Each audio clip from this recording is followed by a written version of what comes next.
咪？你支持我，我好多謝你喎。但係你每次好極端咁，我一定要咁，我一定要咁，我點啊？嗱，又唔可以一定㗎。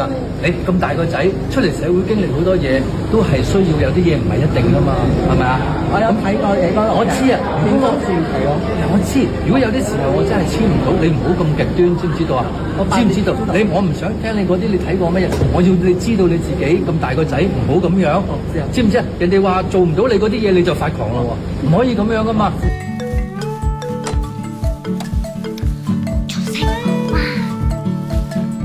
喂，我阿媽唔中意人飲酒嘅，你要飲喺自己房飲。你阿媽又睇唔到。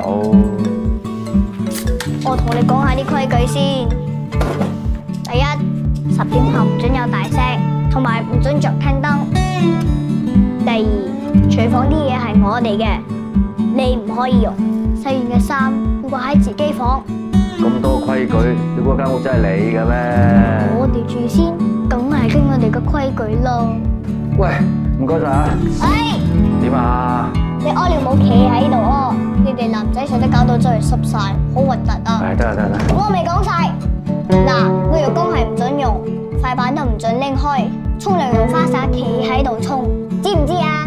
我真係好急啊，妹。哎，你唔好叫阿妹，我叫梁佩丹，你叫佢小丹得啦，早唞。